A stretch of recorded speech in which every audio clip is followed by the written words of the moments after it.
Hey guys, good morning and welcome back to this week's episode of What the Heck Do You Do?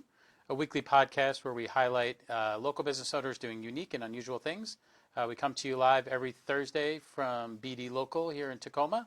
Our sponsors this week are Rich Roads with New York Life and Stellar Inspection. If you're interested in becoming a weekly sponsor or a guest on the show, you can email me at rich.roads@gmail.com and we will get you all set up. But I'm super excited to introduce this week's guest, Mr. Matt Irvine with Stellar Home Inspection. How are you, sir? I'm well, and yourself? I'm doing well. Thanks for coming on. Absolutely. Thanks for having me on. Absolutely, yeah. So Matt and I met at our local networking group, Ignite You. We've had a couple of different conversations, and so some of your approaches, I think, are a little bit different, a little unique. And so as you were telling me about it, I thought you would be a perfect candidate for our show. So let's go ahead and dive in, and why don't you tell us first and foremost, what the heck do you do? I'm a residential home inspector, and I'm currently just doing residential homes. I'm hoping to add commercial inspections later in this year, but so right now it's just doing residential inspections. And mainly we just go into houses, and we're looking for structural issues or problems that make you might maybe not want to purchase a home, or things you might want to fix in your own home. Looking for defects and deficiencies and safety issues mainly. Gotcha. Very cool. Yeah. And so I think at a very general level, people are familiar with sort of the home buying and the home selling process, but I'm looking forward to diving in more to sort of the other aspects of home inspection that maybe exist. But how did you end up getting into this?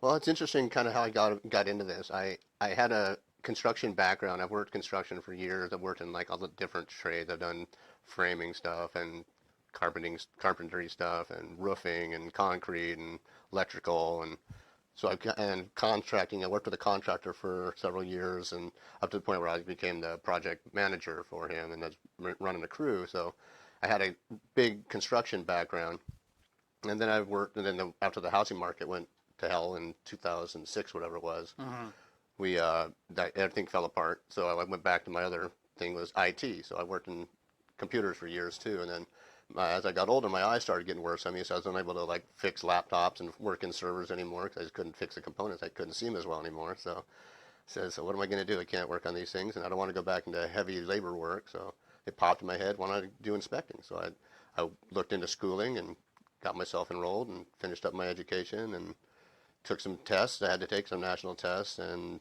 ended up being a home inspector. So that's how I got into it. And I really like doing it because I think it's a helpful service to people. When it's kind of like a God complex when you work with computers and you go around and you fix people's computers, they just worship you. You're like a doctor almost. They love you for what you do. So I haven't gotten that feeling back from being a home inspector, but it's a similar feeling because you're helping people with things that they wouldn't be able to do themselves. So yeah, it's rewarding in that sense. That's funny. So you and I share a similar background in IT. So I went to school for computer science, and my first job was in a law office, and I was just providing desktop support. And so, yeah, it's exactly what you said, right? You show up, and they're like, I don't know what to do. Yeah. And, right, you poke around, you do some things, you're like, all right, you're all fixed. And, yeah, they're like, I don't know how you did that.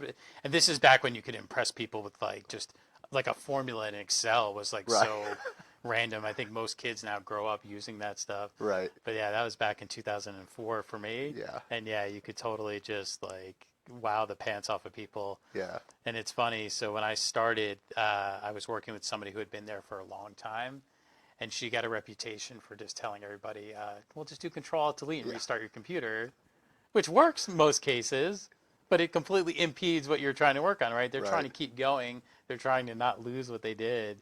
And so, yeah, for a while there, people would, like, show up and ask me to, like, instead of calling, they would, like, stop by. And if she was there, they would like keep walking. I found this all out after she retired. Right. And then they would circle back, and if it was just me in there, they'd be like, "Hey, I got a question. Can you come and help me?" Nice. So yeah. Yeah. I think a lot of us, right? We go into business because we wanna help people, and so that's awesome. So I am curious though, what does it take to be a home inspector? I've never. I think the education that we have to take to become an inspector is nearly as much as we need. It's very minimal. It's just barely enough to get you to be able to pass the national test. It's kind of like the tip of an iceberg, when the humongous iceberg underneath the water. That's all the stuff you learn after you get your licensing. In Washington State, it's 120 hours of classroom and 40 hours on site with an instructor. So we basically did 10 inspections. We had to do 2 a day for a week. So we did 10 inspections and then the 120 hours in class. And so it's not nearly enough. There needs to be some kind of an apprenticeship program, I feel, in this industry. There's a lot to learn. I think if you don't have some kind of a construction background doing this, it would be a world of learning to do to be able to do this job. There's a lot of people that come out of the schools without any kind of a construction background, and they seem to be able to pick it up over time and do just fine. It's just, I think it's a larger learning curve. It's interesting. Yeah, I would think like a doctor in a abbreviate like medical school is what, 8 years? Like in abbreviated time, you could learn to know like what like a proper body looks like. Right. But what you need to learn is all the things that can go wrong. Right. So I imagine with like like 120 hours, you learn like what's right? Okay, Yeah. that looks good. That looks good. But as soon as something doesn't look right, Exactly. it seems like that requires some Yeah, extra nothing to skill and compare stuff, things so. to. That's the main thing. You don't know. You open up an electrical panel and you've seen what they're supposed to look like, and you see one that's completely wired wrong, and you know that it's wrong, but you don't know exactly why. So then that's when all the digging starts, all the research, and figure out what's wrong with this, and reaching out to resources and finding out what's out there to help you figure these things out. So Yeah. there are some good guys out there that help other new inspectors, kind of mentor and stuff, since there's not really any standard way to do it. So it's just a matter of networking with people and meeting people that help you out. Like you mentioned Ignite U, our networking group, and there's other professionals like HVAC people in there, and there's electricians and there's plumbers and stuff. So everybody I've talked to has been willing to like offer up information. Say, hey, anytime you come across something you're not familiar with, shoot me a text and send me a Gotcha, picture. okay. And so it's nice to have these people to bounce off of. And I know the roofers too and stuff you can reach out to, and they'll kind of point you in the right direction to kind of help you out if you're feeling a little confused about things. Okay, good. Yeah. So you see something, you know it's not right, Yeah. but helping diagnose the Yeah. issue and stuff. Well, it's funny because they're talking about code. Like we're not technically code inspectors. We don't inspect things by code and say, hey, this is not up to code and that. But we have to know the codes in order to know what should be reported on or not. So Right. it's kind of walking a thin line. Like, yes, we know codes, but we're not code inspectors. Yeah, we can't force anybody to do anything. Like a city inspector can come to your job site, and if things aren't up to code, they can just stop the whole process Right. until things are corrected. We can't do that. We come in and make suggestions on what things should be done, and people, they do it or they don't, and we really have no say in that. So it's Gotcha. a little different. So how do you determine the difference between something that needs or should be fixed because of safety versus just something that's older and maybe as a contingency the buyer would love to see it fixed. So how do you differentiate between like what's really unsafe or versus like it's just sort of imperfect? Yeah. Well, that's a fine line too. What we walk is I do a lot of recommendation for safety issues.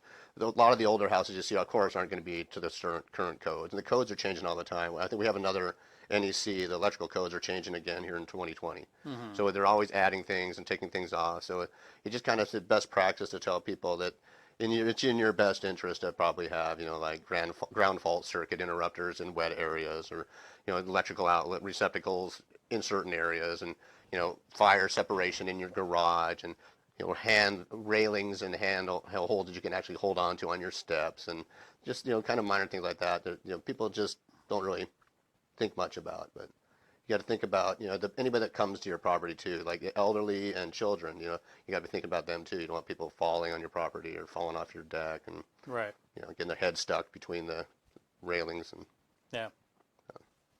I don't know if you know this or not, but it was Washington state code maybe stricter or more lenient compared to other states? We're pretty strict on a lot of the stuff here. I know Texas has probably got some of the stricter ones. Believe it or not, they've got some of the most intense like training for home inspectors by far. I think they have to have hundreds of hours before they can get their license. So Interesting. yeah, a lot of states aren't even licensed. There's many states that don't have any license for home inspectors. Anybody can just say, hey, I'm a home inspector.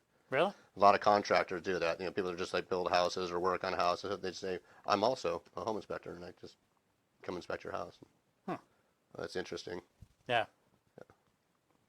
That's pretty cool. So Do you see a lot of people in the field that were kind of former construction folks that? You do, yeah, yeah. A lot of us older guys have some construction background. A lot of the newer guys that are coming out into this, I call them kids. They're probably in their 20s and early 30s, Right. but they're coming into this, and I think that having a understanding of technology helps a lot too. We use a lot of cool tools. We're doing all our software. Everything's done on my phone pretty much. I have apps for everything. I can take all the pictures on site. I have other cameras I use too. I have infrared cameras and regular cameras, but most of it is done with my Note 5. I can do my reports on my phone. You can do things on your laptop. But you're using all kinds of awesome gadgets and stuff. So it's kind of beneficial to have a background in technology for this. So a lot of the younger guys come into this, and gals. There's a lot of gals entering it now too. So which is cool to see some diversity in it. So. What are some of the cool gadgets you get to use? Like gas sniffers and just thermal cameras, and thermal cameras are great. I love those. So what does that look like? Oh, it's great because you can use a thermal camera to pick up heat signatures and differences in temperatures. So like if you're questioning whether or not your baseboard heaters are working or not, you look at it with that camera and you can see it light right up. Gives you temperature readings. If you're looking at your ceiling and you can't tell if there's any kind of moisture, you look at it with your thermal camera and you can see the dark spots and color, different. So it might be missing insulation up there. It might be a leak. Then you can use your moisture meter to double check. And if it's a high moisture meeting, then you probably got some kind of leak. Might be a bathroom upstairs. It might be a leak from the roof or something. So it really helps you figure things out. It says, but our standard of practice in Washington State is like a bare minimum, what we have to do. I would try to go above the standards of practice whenever I can without getting yourself into liability issues. So saying that, home inspections are supposed to be non-invasive. We're not like pulling the walls apart. We're not looking inside of things, taking things apart to see if they work or why. But so that can give you the upper leg with a thermal camera, so you can kind of see things that others might miss. So. It's like having X-ray vision. Right. Gotcha. So the dark spot on the ceiling, that would be an indication that it's cooler than. Cooler, yeah. Gotcha. Which So could be either puddling water that's could be been sitting water, there. could be missing insulation, could be Gotcha. something. You can even find things like I've seen with the thermal camera. You can see live rodent nests up in your attic. You can see a pile of warm things moving around, and you got a little rat nest going on up there. And by the time you open up the crawl space and get up in there, they've all ran off and hid, or they gone outside where they came in, and you don't even see them. So you wouldn't even know they're there, but yeah, you see them. Sometimes you get up there and you see some eyes looking back at you. I was going to say, so tell us the story. What kind of creatures have you seen? I've come across raccoons up in an attic. Of course, you're all the way in the back of the attic, as far from the hatch as you can get before you realize you got this raccoon cornered staring at you. Not a good place to be to try to back out if you don't want to step through somebody's ceiling. Oh, so, right, because you have to. Yeah, you're on these little pieces of wood. You're on the trusses, or you're kind of like crawling around like on a monkey's bars up there, and then you come across them. Mm-hmm. You see feral cats under houses all the time. You see dead cats under houses a lot. Really? That's supposed to be where they go to die. I think when they get old and sick, they must crawl under there and die, because I see cats under houses all the time. And they're not stuck, they just go down there and end up being mummified. Oh, that's sad. Yeah. Interesting. So, Actually, squirrels, possums, those kinds of things. Yeah. A lot of that. That's funny. We just there's been a cat it's a stray cat that's been outside Destiny's grandma's house, and so actually right before I came here, I was working to actively capture that because we have somebody that's looking for a cat. So, there you go. Yeah, but that's we're pretty fortunate. I think about how glad I am all the time that where I inspect here in Washington State, we don't have poisonous snakes, and we don't have very many poisonous spiders. The spiders that can bite you really don't do as much damage as some. Some of these places people that inspect in the South, they've got alligators, crocodiles that can get in their houses. They've got snakes of all sorts. They've got all kinds of things that can get you. So here it's much safer. Is there a Facebook group where inspectors can go and? Yeah, there's several Facebook groups. Okay. Yeah, people on there sharing all their stories on stuff all the time. And in Northern California, you'll get bears in your crawl space. So you go into your house someday and you'll find a big old sleeping bear under there, and you got to get out of there because it's his crawl space at that time. Right. They wake them up and scare them off with a horn, and they run off. And yeah, not something you want to see when you go into a crawl space. Awesome. You're looking for things like electrical deficiencies, things that might shock you, kill you. Not looking for bears. Gotcha. So is that the risk with crawl spaces then, is electrical? Yeah, there's lots of times you're going to find like standing water in crawl spaces. And Okay. if there's standing water, and there's always electrical wires run down there. So if there's loose wires or things have been chewed on by rodents or things hanging down in that water, you can crawl into that water and it's electrified and you can shock yourself. So it's Gotcha. not Okay. good. I see. So the crawl space is a much neglected little used space, and so Yeah. that's where things start Yeah, to and then the mice that get in deteriorate. there and Whatever. stuff too. You get those like those white deer mice and stuff. They're responsible for hantavirus.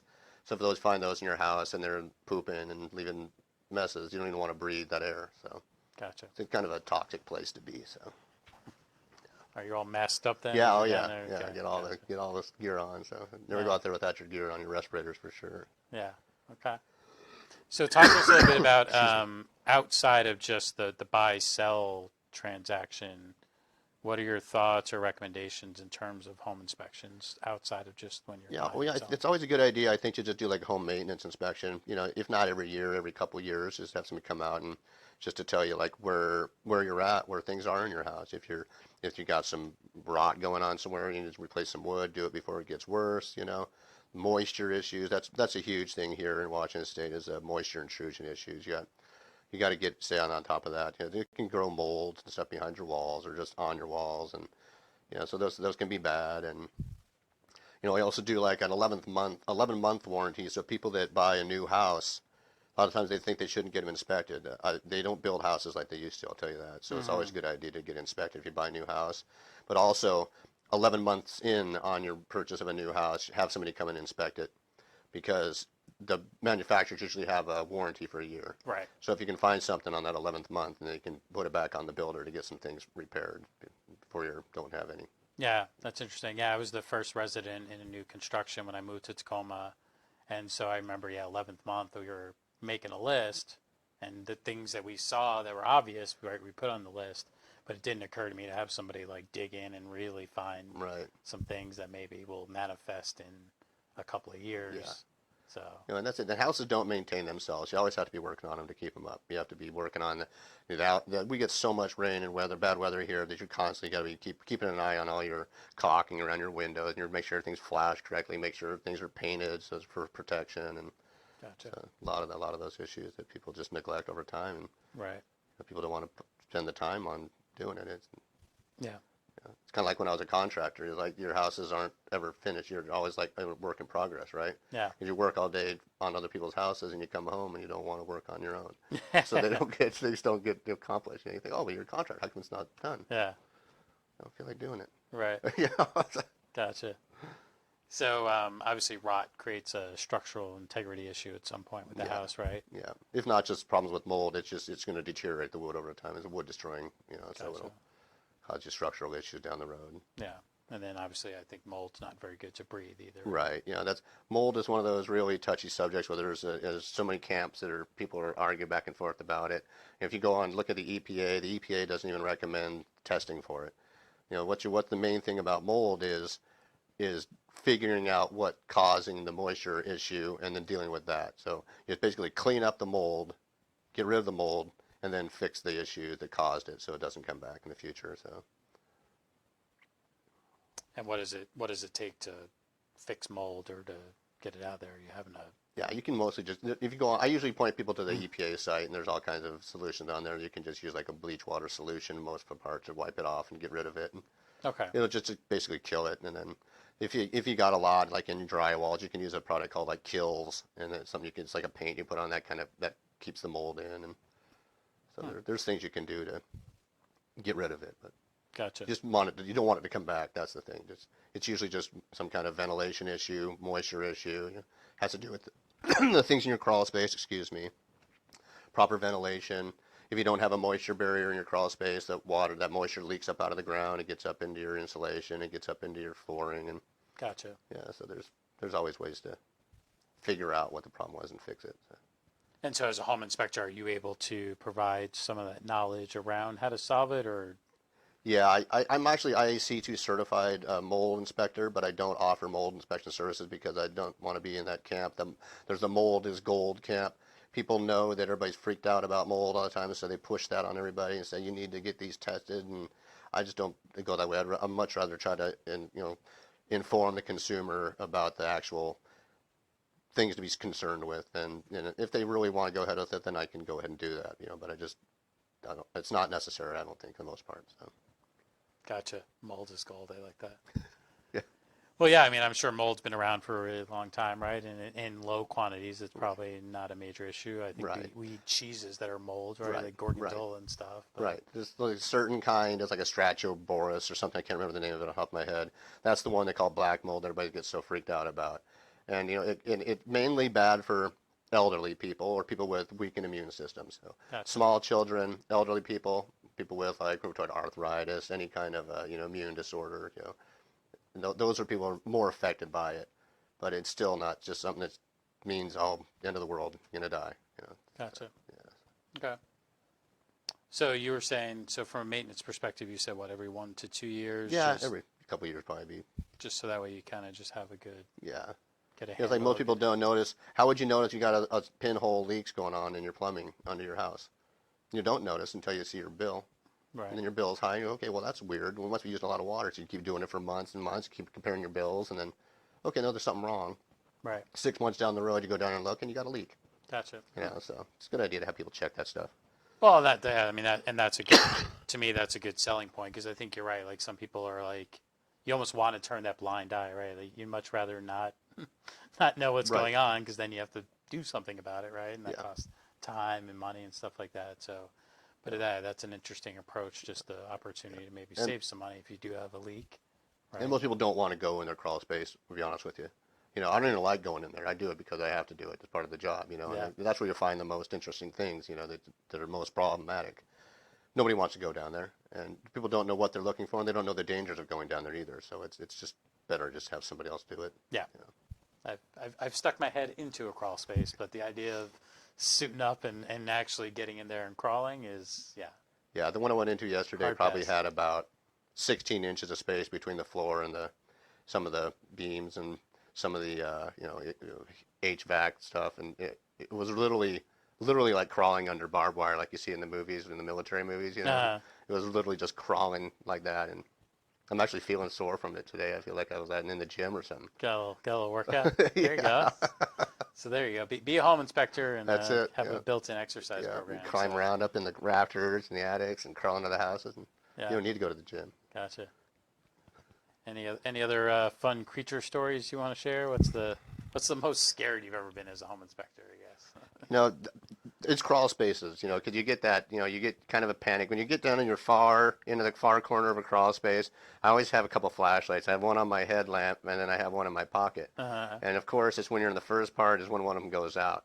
So you're in the pitch black, and you're in cramped space. You start breathing fast. My glasses fog up. You got this respirator on. You're getting short of breath, and you're like, okay, you just got to kind of close your eyes and take a deep breath and put yourself somewhere else, and just remember you just got to crawl back out the way you came in. And so sometimes you can't even get turned around. You get in there and you can't even get turned around. So you're kind of scooting backwards. And so, yeah, that's probably the scariest place.